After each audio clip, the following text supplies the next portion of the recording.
इसके साथ ही ministry of education, department of higher education के सेक्रेटरी श्री के संजय मूर्ति भी हमारे साथ इस वक्त लाइव है। सर, आपका भी बहुत बहुत स्वागत है इस लाइव सेशन में। इसके साथ डिपार्टमेंट ऑफ हायर एजुकेशन से ही joint secretary Govind Jaiswal sir हमारे साथ लाइव जुड़े हैं। गोविंद सर, बहुत बहुत धन्यवाद, आपको भी स्वागत करते हैं। इसके साथ ही NETF और नेशनल बोर्ड ऑफ एक्रेडिटेशन के चेयरमैन श्री अनिल सहस्त्रबुद्धि भी सर भी हमारे साथ लाइव जुड़े हैं। अनिल सर, धन्यवाद और बहुत बहुत स्वागत है आपका। Department of higher education, ministry of education से ही डायरेक्टर गौरव सिंघल सर इस वक्त लाइव हमारे साथ जुड़े हैं। गौरव सर, धन्यवाद और आपका भी स्वागत है। CSE परिवार से श्री संजय कुमार राकेश, हमारे MD CEO हमारे साथ लाइव जुड़े हैं। संजय सर, बहुत बहुत धन्यवाद, आपका भी स्वागत करते हैं। सेशन को आगे बढ़ाते हैं। सबसे पहले गोविंद सर, आपसे ही बात करना चाहेंगे। हमारे दर्शक बहुत इच्छुक है इस बात जानने के लिए कि ये अपार क्या है, ABC क्रेडिट क्या है, किस तरीके से आप एक आने वाले भविष्य को बुन रहे हैं, जिसके बारे में आज हम यहाँ से विस्तार से चर्चा करने वाले हैं। Over to you sir. Thank you, Sarthak, for such a wonderful introduction of everyone. First, I would like to welcome respected Union Secretary, Department of Higher Education, Sanjay Murthy sir, Secretary School Education, Sanjay Kumar sir, CMD CSC, Sanjay Kumar Rakesh sir, and all the state representative. As you know that National Education Policy was launched in July 2020 with an aim to provide a holistic education to students. To facilitate that whole process, it was required to develop an ecosystem where different stakeholders of the education can interact each other seamlessly. For that, a unique ID is the core or building block for such ecosystem. Then accordingly, we started to create automated permanent academic account registry ID, which you are calling APAR ID. And so far, 1712 APAR ID has been created. But now the next step is that to leverage the existing network of different institutions such as CSE, who's having the almost 5 lakh centers across the country. Then we decided to collaborate with CSE, and the CSE can be used by any individual, any student, any learner to create their APAR ID. So that is the basic objective for this that launch of this collaboration, and I expect that every state government will also create awareness amongst all the stakeholders within their jurisdiction for this APAR ID creation and further credit deposition, and CSC network will be utilized for the especially school students, because the school most of the time they don't have IT system or the software is not available. The school can map their institution with nearby CSC and student can go easily and create their APAR ID. This is the basic purpose of today's launch. So once again, I welcome everyone. I am hopeful that this collaboration will be very useful for this educational ecosystem. Thank you, sir. Thank you Jaiswal sir. I totally agree with you कि last mile तक जैसे CSE SPV पहुंचता है, I am sure last student तक जहां पे internet बाकी सुविधाएं अधूरी रह जाती हैं, आई एम श्योर CSE रियली वहां पहुंच के इस अपार सर्विस को वहां तक पहुंचाएंगे। इसी पे और प्रकाश डालने के लिए संजय सर आपसे रिक्वेस्ट है, अपार में CSE क्या रोल अदा करेगा, हमारे VLEs के लिए कितनी बड़ी रिस्पॉन्सिबिलिटी उनको दी जा रही है, इस पे प्रकाश डालिए। Sanjay sir, over to you. आप बताइएगा ना। एक्चुअली भगवती यहाँ संजय के नाम से यहाँ पर 3 संजय बैठे हुए हैं, इसलिए भगवती सुनो, I will request Sanjay sir को, संजय कुमार जी को जाना है। नहीं, पहले आप 2 minute you just tell it and then just then you will come back, we will come back to you again. Thank you Bhagwati. सारे VLE और सारे डिग्निटरीज जो आज हमारे साथ जुड़े हैं, including secretary higher education and secretary school education and officers है, सभी को आज के इस प्रोग्राम में स्वागत है। ये अपार ID के, जैसे ज्वाइंट सेक्रेटरी साहब ने कहा, अपार ID के पॉपुलराइजेशन की बहुत ज़रूरत है और इसके लिए सारी संस्थाओं को पूरी शक्ति से इसके लिए करना चाहिए, because the benefits are immense. The initial problems would be there, but if we can overcome, the benefits would be multifold. तो खास करके जैसा कि उन्होंने कहा कि स्कूल के लिए और भी चैलेंजेज हैं, हायर एजुकेशन पे है, तो इसके लिए मेरा सारे VLEs से खास करके विशेष रूप से कि वो स्कूल्स में कांटेक्ट करें, एकेडमिक इंस्टीट्यूशंस में कांटेक्ट करें, और अगर उनको जरूरत समझ में आए तो स्कूल्स में कैंप लगा करके भी आईडी क्रिएट कर सकते हैं। आपने माइनॉरिटी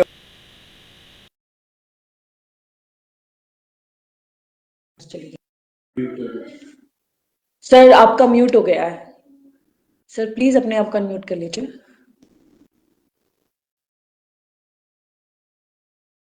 आप अभी भी म्यूट है सर, हमें आपकी आवाज नहीं आ रही है। टेक्निकल प्लीज सी साथिक एक बार चेक करिए, सर अभी भी म्यूट है।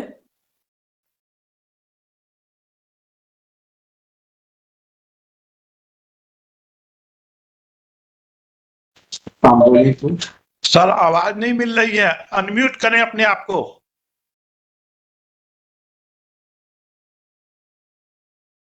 नहीं सर, हम नहीं सुन पा रहे हैं आपको। टेक्निकल प्लीज इंटरफेयर करिए, हमें आवाज टेक्निकल टीम हमारी आवाज ठीक करती है। उससे पहले ही हम कुछ वीडियोस आपको यहाँ पे दिखाना चाहेंगे। जैसे संजय सर कह रहे थे कि हमें हर बेनिफिशियरी वेली तक पहुंचना है, स्कूल में कैंप्स करने होंगे। तो Sarthak, meanwhile our technical team see what the issue is. Yes, we are back. Sanjay sir please continue.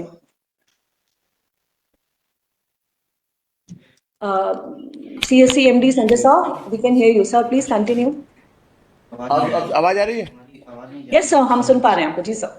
Now it has come. So now give it to हाँ, sir, so huh? I will continue, but पहले मैं request करूंगा secretary school education Shri Sanjay Kumar ji से कि वो कुछ शब्द कहें और हमें मार्गदर्शन करें, फिर मैं बात करूँ।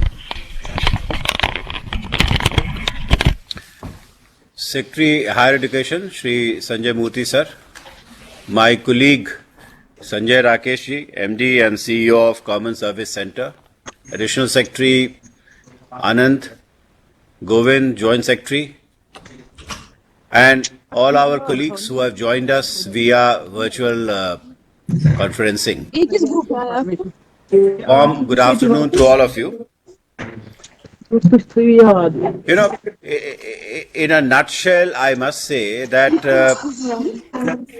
digital services is on the rise. And किसी का माइक ऑन है, मैं आपसे अनुरोध करूंगा कि अपना माइक बंद कर दीजिएगा। डिजिटल सर्विसेज की अब संख्या बढ़ती जा रही है, उसकी फ्रीक्वेंसी और इंटेंसिटी भी बढ़ती जा रही है। तो ये बहुत आवश्यक है कि यदि हम स्कूल में डिजिटल सर्विसेज का पूरा फायदा लेना चाहते हों तो स्कूल में भी मेरे पास इंटरनेट कनेक्शन हो और मेरे पास कंप्यूटर इत्यादि की व्यवस्था हो। बहुत से बच्चे डिजिटल सर्विसेज को अपने स्मार्टफोन के द्वारा भी एक्सेस करते हैं, लेकिन सभी के पास स्मार्टफोन भी नहीं है। तो इसलिए बहुत आवश्यक है कि ये जो कॉमन सर्विस सेंटर जो सभी पंचायत के स्तर पर पूरे देश में क्रिएट किया गया है, इसको हम स्कूली शिक्षा में डिजिटल सर्विसेज के आउटरीच को बढ़ावा देने के लिए कैसे मैक्सिमाइज कर सके, कैसे लेवरेज कर सके, ये हमारे लिए बहुत ही आवश्यक है। आज के दिन में 50% स्कूलों में ही इंटरनेट है और कंप्यूटर है, और वो ऐसे स्कूल्स हैं जो हायर सेकेंडरी और सेकेंडरी हैं, यानी कि एलिमेंट्री स्कूल्स में अभी भी हमारा एक्सेस बहुत ही कम है। दूसरी बात जो मैं कहना चाहता हूं कि अभी जैसा कि आज हम लोग अपार आईडी पे चर्चा कर रहे हैं और स्कूली शिक्षा उच्च शिक्षा के साथ कार्य कर रहा है कि हमारे जितने भी स्कूल में बच्चे हैं उनको हम एक प्रोविजनल अपार आईडी तत्काल निर्गत कर दें। इस प्रोविजनल अपार आईडी को वो बच्चा उसको एक्सेस करके सुविधा के लिए जब उसको वो एकेडमिक बैंक ऑफ क्रेडिट या डीजी लॉकर से उसको वो जोड़ेगा तो उसको कहीं ना कहीं उस आईडी को ऑथेंटिकेट करने की आवश्यकता होगी। और हम सभी को इनकरेज कर रहे हैं कि विथ कंसेंट वो उसको आधार से इनेबल कर दे, ऑथेंटिकेट कर दे, तो उसकी जो यूजफुलनेस है वो जीवन पर्यंत रहेगी आपके साथ। स्कूली शिक्षा में बहुत कुछ ऐसा लाया जा रहा है और हमारी जो सबसे बड़ी समस्या ये हो रही है कि मेरे पास हर बच्चे के लिए कोई एक सिंगल रिपॉजिटरी नहीं है जहां पर मैं उसके सारे एकेडमिक रिकॉर्ड्स को देख सकूं। और इसी दरमियान यदि बच्चे का स्कूल बदल जाता है तो ये और कठिन हो जाता है, क्योंकि फिर उसको हम एक्सेस नहीं कर पाते हैं। तो ये अपार आईडी के माध्यम से यदि हम उसे जोड़ दें academic bank of credit DG locker के साथ, तो हर बच्चे के लिए एक ऐसी जगह बन जाएगी जहां पर उसका हर एकेडमिक रिकॉर्ड और उसका दूसरे जितने भी डॉक्यूमेंट्स हैं, चाहे उसका वो डेट ऑफ बर्थ हो या बाद में कभी वो ड्राइविंग लाइसेंस लेता है, डिपेंडिंग ऑन किस तरह, हर साल के अंत में जब उसका हॉलिस्टिक प्रोग्रेस कार्ड भी बनता है, रिपोर्ट कार्ड बनता है, तो उसको भी वहां दिया जा सकता है। नेशनल क्रेडिट रेटिंग फ्रेमवर्क में अभी हम क्रेडिट सिस्टम लाने जा रहे हैं। उसका जो क्रेडिट है वो भी इस डिजी लॉकर में उपलब्ध कराया जा सकता है। तो ये हमारे लिए बहुत ही आवश्यक है।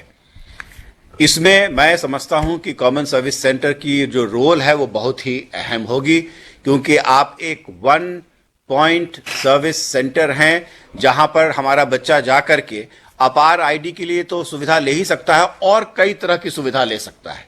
आजकल सारा का सारा ट्रांसफर्स डीबीटी के माध्यम से हो रहा है और हम लोग लगातार देखते हैं कि कहीं न कहीं बच्चे कभी कभी कुछ तकनीकी गड़बड़ी कर देते हैं, जिससे जो उनको मिलना चाहिए वो नहीं मिल पाता है। तो बच्चों के लिए भी डिजिटल जो फॉर्म भर रहे हैं उसमें हैंड होल्डिंग बहुत ही आवश्यक है और कॉमन सर्विस सेंटर इसके लिए बहुत ही उपयुक्त है। हम लोग चाहेंगे सर कि इसमें हम किसी प्रकार का एक business model common service centre के साथ डेवलप कर सके, ताकि वो एक पारदर्शी तरीके से हम अपने सभी को इसकी जानकारी दे सकें, ताकि वो बच्चा पारदर्शी तरीके से कॉमन सर्विस सेंटर में जाए और उन सेवाओं को एक्सेस कर ले। हम लोग बहुत ही हर्षित और एक्साइटेड हैं यहाँ पर मिनिस्ट्री ऑफ एजुकेशन में कि ये जो एक बहुत ही इंपॉर्टेंट इंटरवेंशन जो अपार आईडी का लाया जा रहा है, और मुझे लगता है कि इसके अभूतपूर्व परिणाम हम सब लोगों के सामने आएंगे और ये सिस्टम को एक बहुत ही अच्छे तरीके से पारदर्शी बना देगा, ट्रांसपेरेंट बना देगा और एक कन्वीनियंट बना देगा कि आप न जाने कहां जाएं, आपको हर वक्त एक मोबाइल फोन पर या एक कंप्यूटर के सामने आप बैठ जाएं तो आप अपने सारे रिकॉर्ड्स को एक्सेस कर सकते हैं। और द लास्ट पॉइंट मैं ये कहना चाहूंगा कि ये जो हमारी स्कूली शिक्षा में या उच्च शिक्षा के तहत में जो फ्रॉड के भी जो शिकायत आते रहते हैं, उसे भी हम पूरी तरीके से कंट्रोल कर पाएंगे। इससे कहीं बेहतर हद तक हम frauds in documentation, fraud in jobs, इन सब पर हम चेक कर पाएंगे। तो ये हमारे लिए बहुत ही अच्छा रहेगा और मैं आशा करता हूं कि एक बहुत ही अच्छा बिजनेस मॉडल हम कॉमन सर्विस सेंटर के साथ डेवलप कर पाएंगे। Thank you so much. बहुत बहुत धन्यवाद Sanjay sir, secretary school education. बहुत बड़ा विजन आपने आज हमारे वीली के साथ सामने रखा है, and I am sure this collaboration will be a golden opportunity for all those students like me who has to got transfer to multiple schools through their school. Sanjay sir, बहुत बहुत धन्यवाद आपके इम्पोर्टेंट टाइम के लिए। जिस तरीके से Sanjay sir, सचिव सेक्रेटरी स्कूल एजुकेशन ने उन्हें बताया कि कितना ब्रॉड स्पेक्ट्रम है ये, हमारे विलीज किस तरीके से काम कर सकते हैं, तो इसी पे संजय सर एमडी सीएससीएसपीबी, आपसे रिक्वेस्ट है कि सर जो सर बातें कह के गए उसे आप सीएससीएसपीबी से जोड़े और हमारे विली का मार्गदर्शन और करें कि किस तरीके से ये अपॉर्चुनिटी को वो और फायदा अपने लिए और बच्चों के लिए भी। Over to you sir. Thank you Bhagwati. I hope I am audible now. Yes sir. So सबसे मैं वहीं से शुरू करता हूं जहां से मैंने छोड़ा था। सेक्रेटरी हायर एजुकेशन साहब हैं, जो सेक्रेटरी स्कूल एजुकेशन ने बताया कि this is a revolutionary step which is being initiated and we are very proud that we are a part of it.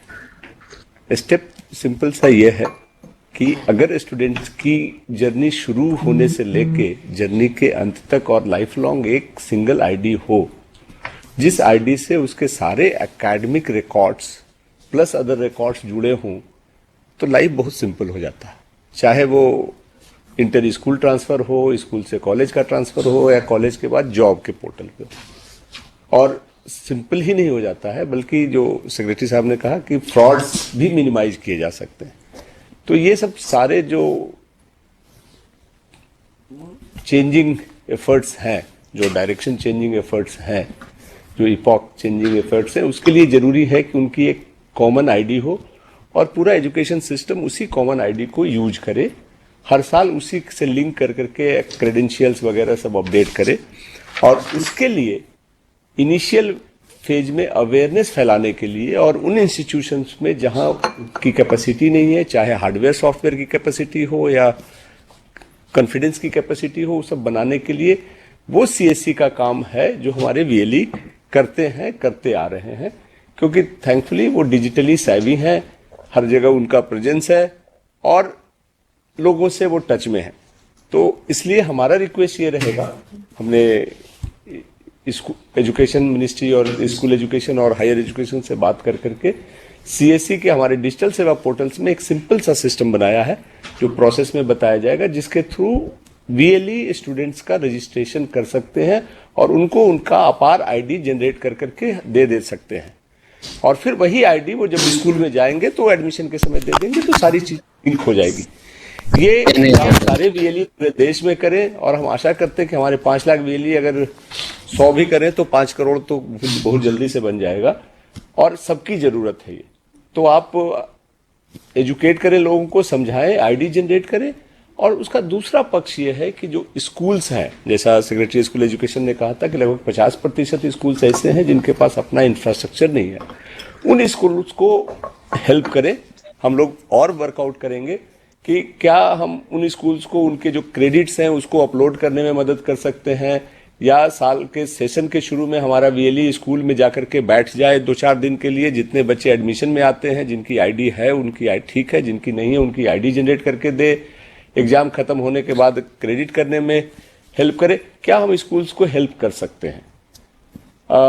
मुझे लगता है कि इसमें हमारे वीएलई हेल्प कर सकते हैं तब तक जब तक कि स्कूल के टीचर खुद कैपेबल नहीं हो जाए, और हमें कोशिश ये करनी चाहिए कि जल्दी ही वो खुद कैपेबल होकर अपना अफेयर्स मैनेज करें। तो मेरा आज आप सबसे रिक्वेस्ट है, और जो महानुभाव ऑनलाइन भी जुड़े हैं, कि इस महायज्ञ में, ये बहुत बड़ी प्रोसेस में आप शामिल हो जाए, हमारे वीएलई शामिल हो जाए और तेजी से अपार आईडी जनरेट करने का भी जो प्रोसेस है वो शुरू करें। और इसके रिजल्ट के साथ बाकी चीजें हम जैसे जैसे बढ़ते जाएंगे आप सबसे शेयर करेंगे, और आशा करते हैं कि मिनिस्ट्री ऑफ एजुकेशन के साथ सीएससी की इस कोलैबोरेशन से ये जो एक बहुत बड़ा यज्ञ शुरू हुआ है उसमें हमें सफलता जरूर मिलेगी। सो आप पे बहुत बड़ी जिम्मेदारी है। मैं सारे वीएलई से रिक्वेस्ट करता हूं जो हमसे सुन रहे हैं कि, और मुझे विश्वास भी है कि वो जिम्मेदारी के साथ इस जवाबदेही को निभाएंगे और एक अच्छा नंबर और एक अच्छा माहौल बनकर के उभरेगा अबाउट दिस अपार ID and it's usefulness. So I wish you all the best. Thank you. बहुत बहुत धन्यवाद संजय साहब। आई एम श्योर आपके मार्गदर्शन में हमारे वीएलईज बहुत अच्छा काम करेंगे और सारे स्कूल्स के साथ कनेक्ट कर पाएंगे। इसके साथ ही जैसे जायसवाल सर ने कहा था कि ये सर्विस कुछ समय पहले लॉन्च की गई है और कई विद्यार्थी इसका फायदा उठा चुके हैं, ऐसे ही 2 विद्यार्थी आज हमारे साथ जुड़े हैं यहाँ पे और वो अपना अनुभव साझा करेंगे हमारे साथ कि कैसा रहा उनका अनुभव अपार से जुड़ने के बाद और क्या क्या लाभ उन्हें मिल चुका है। Can we have the video please?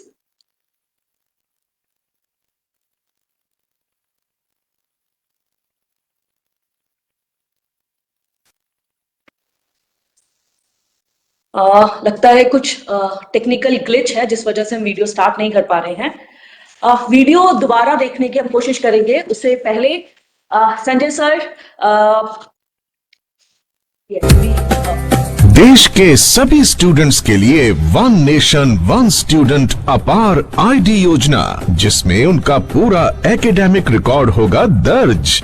ये जुड़ी होगी ABC से, जिसमें छात्रों के एजुकेशन और लर्निंग के दौरान अर्जित किए गए क्रेडिट की जानकारी सिंक होगी, यानी छात्रों की शैक्षणिक प्रगति की ट्रैकिंग हो सकेगी आसान। साथ ही छात्रों को अपने दस्तावेज या स्थानांतरण प्रमाण पत्र लेकर यात्रा करने या कहीं जमा कराने की जरूरत नहीं होगी। शिक्षा मंत्रालय भारत सरकार की इस डिजिटल मुहिम में CSC यानी कॉमन सर्विस सेंटर भी है भागीदार, यानी देश के सभी छात्रों को मिल सकेगा 5 लाख से भी अधिक CSC सेंटर्स के माध्यम से इस सुविधा का उपहार। मैंने अपना ABC ID CSC के माध्यम से बनवाया एबीसी के लिए तेज, सुविधाजनक और आसानी से रजिस्ट्रेशन पाने के लिए अपने नजदीकी सीएससी सेंटर से संपर्क करें। इन सेंटर्स पर सीएससी के वीएलई छात्रों को अपार के लाभों और विवरणों के बारे में जानकारी देकर उनकी मदद करेंगे। मैंने एबीसी अकाउंट डिजिटल सेवा से बनाया है। यहाँ पर सारी सुविधा उपलब्ध है। यहाँ से सब फॉर्म वगैरह फिलअप हो जाता है। सीएससी के वीएलई निकटतम विश्वविद्यालयों या संस्थानों के कैंपस क्षेत्र में ही केंद्र खोलकर छात्रों को अपार के साथ साथ विभिन्न सेवाएं भी प्रदान कर सकते हैं। আমি আমার নিকটবর্তী সিএসসি সেন্টার এবিসি কার্ড সম্বন্ধে জানতে পারি এবং আমি সেখান থেকে এবিসি কার্ডটিও তৈরি করিয়েছি। एबीसी की सेवा प्रदान करने के लिए वीएलई अपने डिजिटल सेवा पोर्टल या abccard.csccloud.in पर लॉगिन करें। मैंने अपने सीएससी आईडी से बहुत आसानी से एबीसी कार्ड बनाया है। मैं प्रयत्न करूंगा कि और भी स्टूडेंट का एबीसी कार्ड बना पाऊं। न्यू इंडिया के छात्रों के लिए सीएससी की डिजिटल राह तेज और बेहतर सुविधा के साथ छात्रों को आसानी से मिल रहा है अपार। तो देखा आपने, हमारे वीलीज भाइयों के लिए दिखाना था कि कितना आसान है अपार कार्ड बनाना, कितना ज्यादा फायदा विद्यार्थियों को होगा।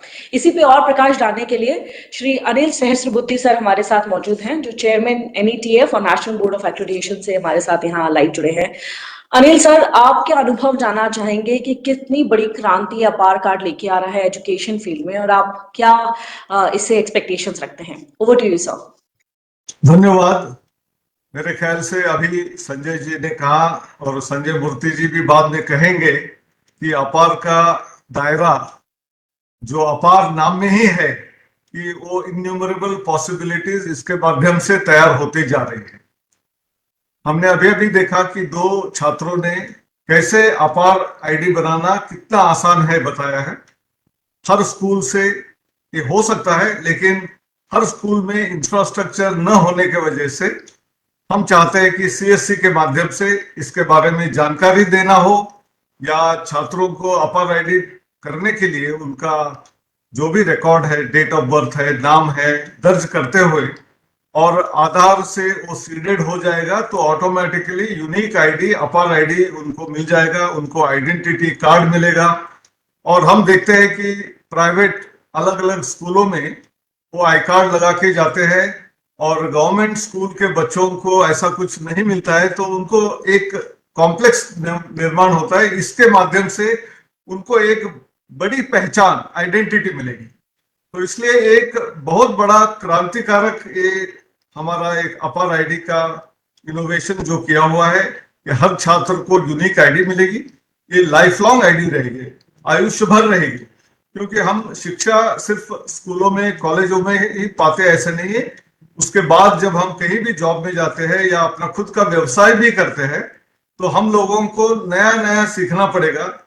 आज हर चीज में टेक्नोलॉजी इतनी बेहतरीन तरीके से हर रोज बढ़ रही है, बदल हो रही है, तो छात्रों को वो सीखने के लिए जो मौका मिलना चाहिए वो मौका आज इंटरनेट के माध्यम से घर बैठे हुए अलग अलग स्किल्स को पा सकते हैं।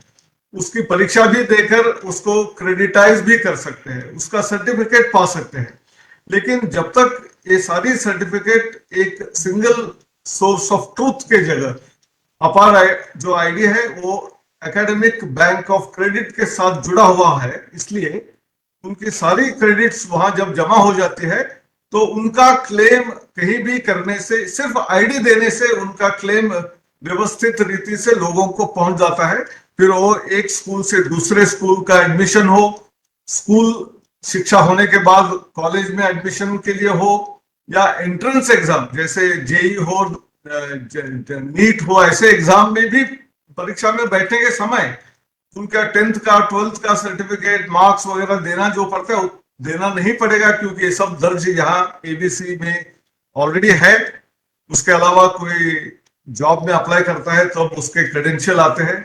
और हमने जो नेशनल क्रेडिट फ्रेमवर्क भी बनाया है तो हर क्रेडिट को क्रेडिटाइज होने के बाद जिस यूनिवर्सिटी में भी पढ़ रहे छात्र उसके अलावा दूसरे यूनिवर्सिटी का कोई कोर्स करे या हमारा स्वयं पोर्टल है वहां से कुछ कोर्स करे, उसके क्रेडिट भी इसमें जमा हो जाएंगे। तो वो यूनिवर्सिटी उस क्रेडिट को मानते हुए ले सकती है। जो राष्ट्रीय शिक्षा नीति आई उसमें मल्टीपल एंट्री मल्टीपल एग्जिट का भी वहां स्कोप है। तो एक आध छात्र एक जगह से बाहर किसी कारण से जा रहा है तो उसके क्रेडिट वहां स्टॉक में रहेंगे, अपने बैंक के अकाउंट में रहेंगे, और 1 साल या 2 साल के बाद वापस आता है तो वो क्रेडिट फिर एक बार यूज करते हुए आगे का शिक्षा वो ले सकता है। ये एक बहुत ही बड़ा रेवोल्यूशनरी कदम राष्ट्रीय शिक्षा नीति के माध्यम से हुआ है और उसको और चालना देने के लिए एकेडमिक बैंक ऑफ क्रेडिट और अपार आईडी ये दोनों चीजें उसके साथ जुड़ी हुई हैं। और अनेक राज्यों में ऐसा भी हो सकता है कि उनको कुछ स्कॉलरशिप देना है या लर्निंग आउटकम्स को देखना है, तो उसके थ्रू हमको एक डिस्ट्रिक्ट के जो कैंडिडेट है वो मैथमेटिक्स में वीक है तो उनको मैथमेटिक्स में ज्यादा शिक्षा देनी चाहिए, उसको और अच्छी तरीके से देनी चाहिए, ये भी कर सकते हैं। और एनईटीएफ के माध्यम से अलग प्रयोग करते हुए ऑगमेंटेड रियलिटी, वर्चुअल रियलिटी ऐसे अनेक कोर्स जो स्टार्टअप लोग तैयार कर रहे हैं उसको भी लोगों को पहुंचाने के लिए इस माध्यम से उपयोग होगा। तो एक बहुत बड़ा होलिस्टिक प्लेटफॉर्म बनने जा रहा है। इसमें स्किल के क्रेडिट भी आएंगे, रीस्किलिंग के भी आएंगे, अपस्किलिंग के भी आएंगे। तो ये लाइफ लॉन्ग सीवी बनाने का भी एक छात्रों के लिए रास्ता बनेगा। आपको कहीं भी डिजिटल सर्टिफिकेट हो या हार्ड कॉपी सर्टिफिकेट जाके देने की जरूरत नहीं है। इस पर्टिकुलर माध्यम से आपने अपना एबीसी आईडी शेयर करेंगे, यानी अपना अपर आईडी शेयर करेंगे, तो कोई भी ऑर्गेनाइजेशन वहां उसका क्रेडेंशियल को वेरीफाई करके आगे वाला जो भी उनकी जरूरत है उसको पूरा कर सकते हैं। तो इसलिए मेरे ख्याल से सीएससी का रोल जो है इतने सारे जगह में पहुंचने के लिए एक बहुत बड़ा माध्यम है। सीएससी ने ऑलरेडी कम्युनिटी सर्विस कर दी है और ये भी एक माध्यम है जहां अवेयरनेस क्रिएट करना और उनको आईडी दिलवाने का काम करेंगे। तो हम उनको हमारी तरफ से धन्यवाद अर्पण करते हैं कि हम आगे बढ़ेंगे। नमस्कार।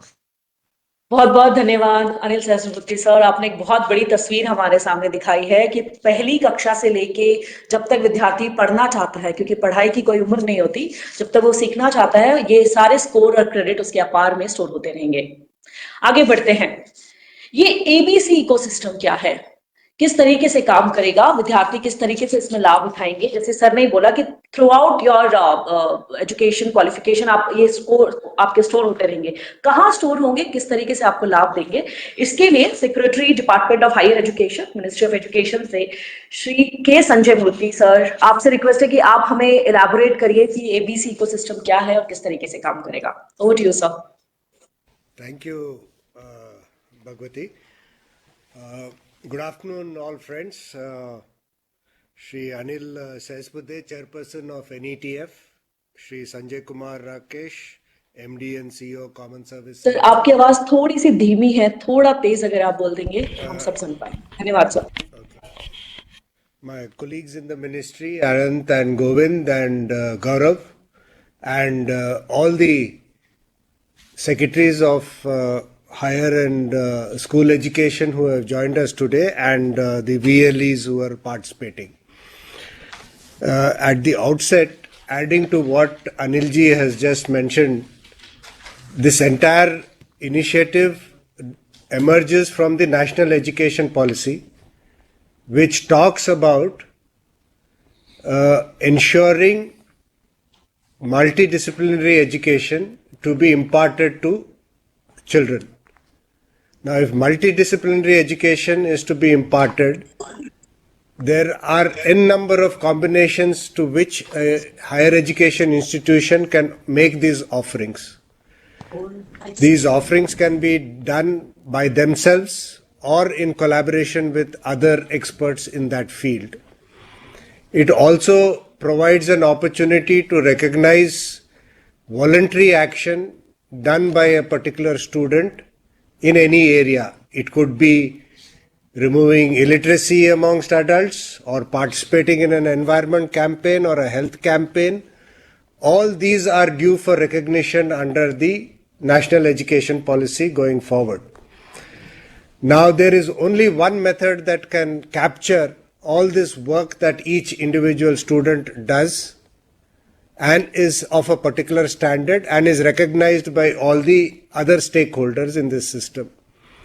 And that process is called the Academic Bank of Credits.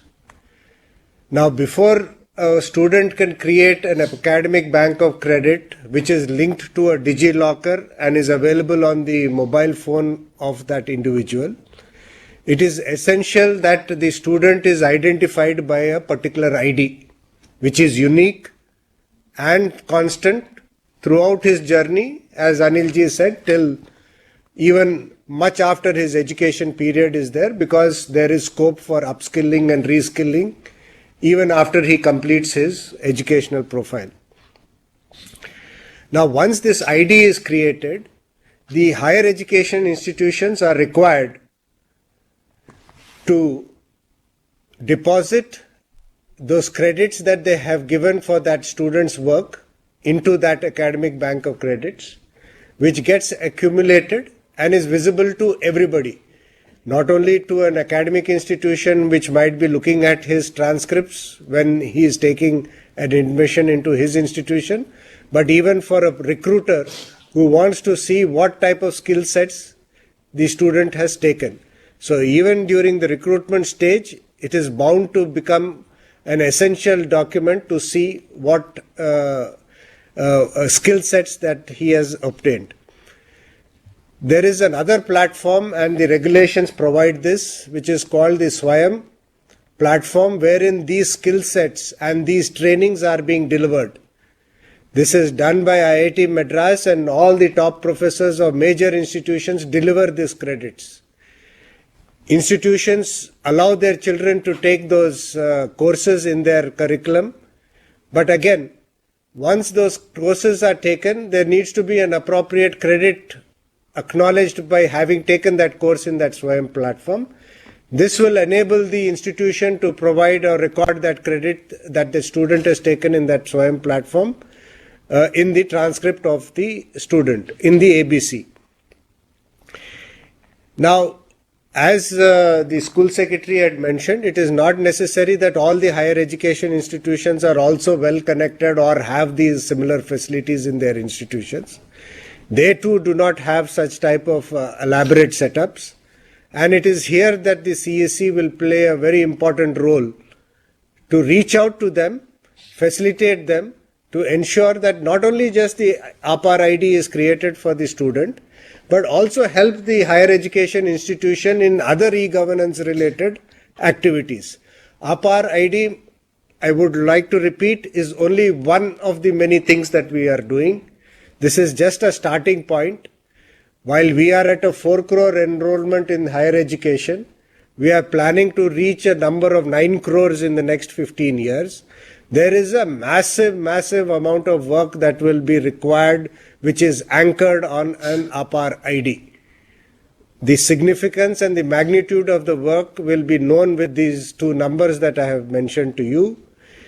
Now, realizing that this is such a huge and magnanimous task, we have reached out to CSC to support us in this matter, because we alone in the higher education department or in the school education departments will not be able to meet this entire requirement in the time frame that we are looking forward to.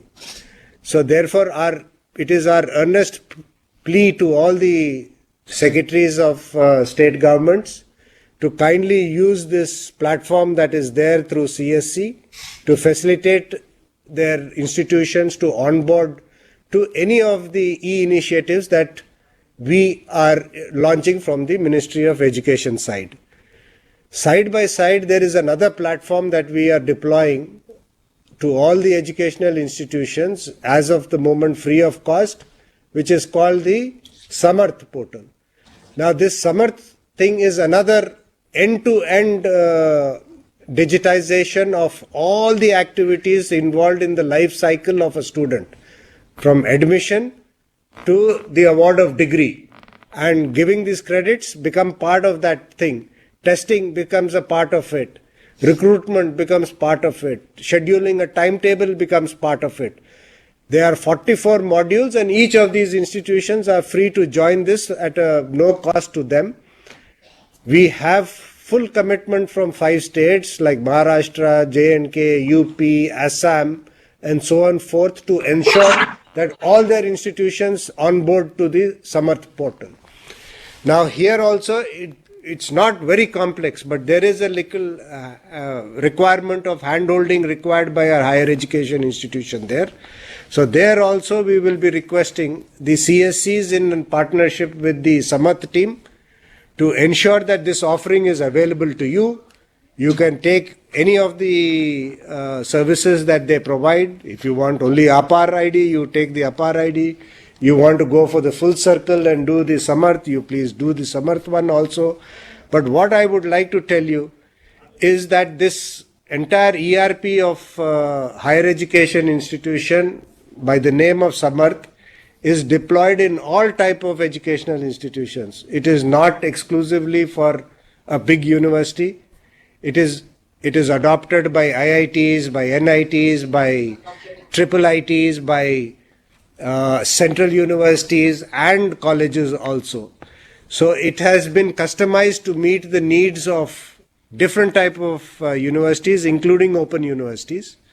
And as we know, the capabilities of the IT teams are always limited in all such institutions, and therefore they can leverage the resources of CSC that are there to handhold and do any troubleshooting that may be required for whenever they deploy this in their premises. But to summarize, I just want to reiterate the immense work that is going to happen. This is just the beginning.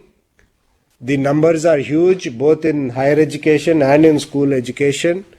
And we cannot have a situation that just because of want of digital access, a student is not enrolled on the APAR ID platform, denying him the facility of the ABC credits, which both industry and academic institutions will be keenly looking forward whenever this gets more grounded and stabilized.